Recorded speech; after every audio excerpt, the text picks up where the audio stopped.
plus 4. Oh, sorry. Okay, ito ay 4 plus 5. Okay, ayan. 5 plus 4 is equal to 4 plus 5. Kahit baliktad sila, equal sila. 9 ang sagot dito. 9 din ang sagot dito sa kabila. No?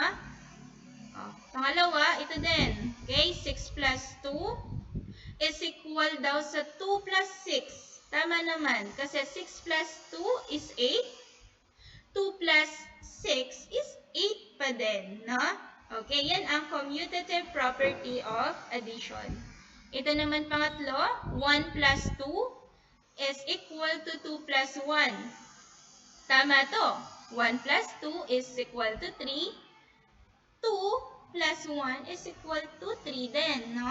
Same sila, kahit bali-baligtad. O, last one, 8 plus 3 is equal to 3 plus 8. Anong tawag natin sa property na ito?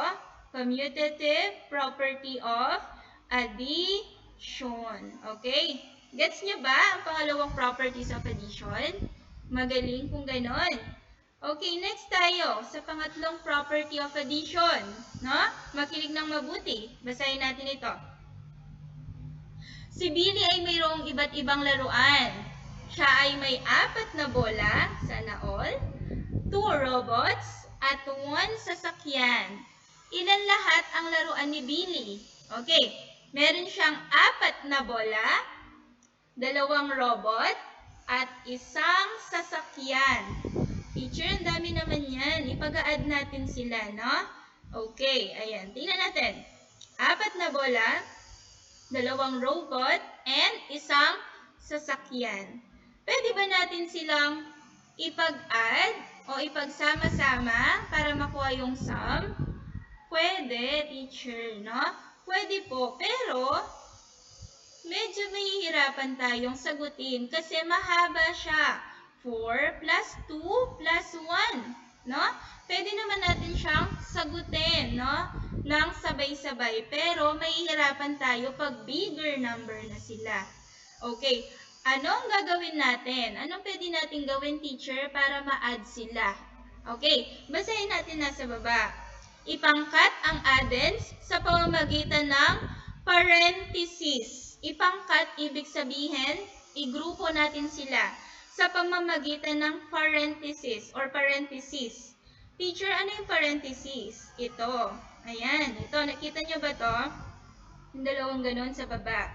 Okay. Yan. Simbolo yan para igrupo natin yung mga numero or yung mga number. Ayan. Bago daw natin silang i-add, dahil mahaba ito, 4 plus 2 plus 1, igugrupo muna natin sila, no? Para madali natin silang ma-add. Hindi tayo malilito. Paano yun? 4 plus 2 plus 1. Okay? Igugrupo muna natin sila. Paano? Pagsamahin muna natin ang 4 at saka itong 2. Ayan, sa baba. 4 plus 2. Binigyan natin siya ng parenthesis. Nakagrupo sila. Ibig sabihin, yun muna i-add natin. No? I-add nga natin 4 plus 2. Ang sagot ay 6. Very good. No? Pag nakuha na natin yung sum ng dalawa, 4 plus 2, doon na natin i-add yung isang sasakyan, no? Yung 1. Okay? Meron na tayong 6. Tapos, plus 1. Anong magiging sagot? 7. Ilan lahat ng laruan niya? 7. Very good, no? Okay, anong ginawa natin dito? Ginrupo natin siya o pinangkat natin muna yung una. Bago natin in-add dun sa pangatlo. Okay? Itong una at pangalawa, ginrupo natin sila bago natin in-add yung pangatlo. Okay? Pwede naman din na ipangkat yung pangalawa at pangatlo. O, tingnan natin, no? Ayan, 4 plus 2 plus 1. 4 plus, ito munang pinangkat natin ang sasagutin natin. 2 plus 1. Okay? Unahin muna natin silang isolve, no? Para hindi siya mahaba. Paiikliin muna natin siya. 2 plus 1. Anong sagot dito? Ang sagot ay 3. Ayan, nilagay ni teacher sa baba. 3 yung sagot, no? Okay, ngayon, doon na natin i-add yung 4 na balls, no? 4 na bola. Umikli ba siya? Oo, madali na ba siyang isolve ngayon? Opo, teacher. Okay? Magaling. Madali na siyang isolve kasi maikli na siya. 4 plus 3. Okay? Anong sagot? 7. Hindi naman nagbabago yung sum o yung sagot. Kahit bali-balig ta rin natin yung ipapangkat natin, no? Ganun pa rin naman yung sagot. Walang pinagbago. Kahit ipangkat natin yung una at pangalawa, kagaya nito, o ipangkat natin yung pangalawa at pangatlo, kagaya nito. Ang sagot ay mananatili pa din, no? 7 pa rin ang sagot niya. So, bakit kailangan natin ipangkat, teacher? Ba't kailangan ipangkat natin yon? Para madali siyang isolve o madali siyang i-add. Para madali natin makuha yung sagot. Kailangan nating ipangkat. Ano kaya ang tawag sa property na ito, teacher? Ang tawag natin dito ay associative property of addition. Ulitin nyo nga. Associative property of addition. Pag may nakita na kayong parenthesis, yun ay associative property of addition. Okay? Anong kahulugan nito? Kapag mahaba yung mga ina-add na number, ipapangkat natin sila sa pamamagitan ng parenthesis. No? Bakit natin ipapangkat? Bakit kaya natin ulit ipapangkat o igugrupo? Para madali siyang isolve. Very good. Para iikli siya. No? Madali na lang siyang isolve nun. Okay? Ayan. Pagkita ko sa inyo mga example. 13 plus 10 plus 5. Di ba mahaba siya? O ipapangkat natin ngayon. Tingnan niyo itong nasa arrow ko. No? Okay. Ginrupo ni teacher itong 13 plus 10. Okay? Ito munang isa-solve natin. Okay. 13 plus 10 is 23. Ayan, ilagay ni teacher sa baba. Tapos, dun natin i-add yung last digit, yung 5. Okay? 23 plus 5. O, maikli na siya ngayon, hindi na siya mahaba. Okay? Equals 28. No? Very good. Okay, next one, 6 plus 2 plus 8. Teacher, ang haba naman yan. May solusyon tayo dyan. Paiikliin natin siya, no? Okay, paano yun? 6 plus 2. I-group natin siya. 6 plus 2 muna ang isa-solve natin. 6 plus 2, 8. Very good.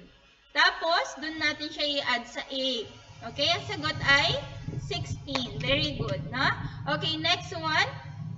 Meron tayong 15 plus 2 plus 3. Mahaba na naman, teacher, no? Paano ito isa-solve? Okay, gamitin natin ang associative property of addition. Okay, pwede natin i-grupo, sabi ko kanina yung pangalawa at pangatlo. Okay, dito ginrupo ko yung pangalawa at pangatlong digit. 2 plus 3. Okay, yung mga naka-parenthesis, yun ang una nating sasagutin. 2 plus 3, mga bata, 5. Very good. Doon natin i-add sa 15. 15 plus 5 is equal to 20. Okay, last one. 2 plus 8 plus 3 ang haba. Paikliin natin, igugrupo natin yung pangalawa at pangatlong digits. Okay, 8 plus 3. Ito ang una natin na isosolve yung naka-parenthesis. No? 8 plus 3 is equal to 11. Doon natin i-add yung 2. Okay, 2 plus 11 is equal to 13. Magaling mga bata, no? Okay, pwede din natin siyang isulat ng pahaba na ganito, no? 13 plus 10 plus 5, 13 plus 10 plus 5. Okay? Tingnan nyo, pansinin nyo mga bata, ang una kong ginrupo dito ay yung una at pangalawang digits, no? Equal lang daw siya dito sa kabila, no? Kahit yung ginrupo ko sa kabila ay yung second and third na digits, no? Na digit. Okay? Same lang ang magiging sagot. 23 pa din. 28 pa rin ang magiging sagot. Ayan, 28. Kahit baliktad yung igugrupo natin. Pero tandaan, unahin na isolve ang naka-parenthesis o yung nakagrupo. Paano yung parenthesis? Yung ganun, no? Para siyang C, baliktaran na C. Ikukulong natin number. Yung unang nakakulong na number, yun ang una natin na isa-solve. Okay, ito naman. 6 plus 2 plus 8. Okay, and then equal daw siya sa 6 plus 2 plus 8. Okay? Dito, yung pangalawa yung ginrupo ko. Pangalawa at pangatlo na digit. Dito naman, yung una at pangalawa ang ginrupo ko. Same pa din naman ang sagot nila. 6 plus 2 plus 8. Okay, 16 pa din siya. Okay? Ito ang associative property of addition. Maliwanag ba mga bata? Okay, yan ang tatlong katangian ng addition. Meron tayong una, identity property of addition, o yung zero, no? Zero. Ano man ang inad mo sa zero, ganun pa din ang lalabas. O ganun ang magiging sum. Pangalawa, commutative property of addition. Kahit bali-baligtarin yung number, 2 plus 5, 5 plus 2, same pa din ang sum. Ang associative naman ay mahaba siya. Ginagamitan siya ng parentheses. Okay, katulad nito. Okay, bakit kasi gagamitan ng parentheses? Kailangan natin silang ipangkat para mapaikli natin, madali natin siyang masolve. Kasi pag mataas na yung number, pag umabot na ng 50, 100, mahihirapan kang isolve pag mahaba. So, sa tulong ng associative properties of addition, no, kung saan pinapangkat natin ang mga numero, mga digits, no, makakatulong yon para masolve natin ng maayos. So, masolve natin ng mabilis ang isang problem. Okay? Yun ang tatlong properties of addition. Ngayon, simulan nyo na ang pagsagot sa inyong mga module. Mga bata, I hope natutunan nyo ang tungkol sa properties of addition. Yun lamang. Magandang araw!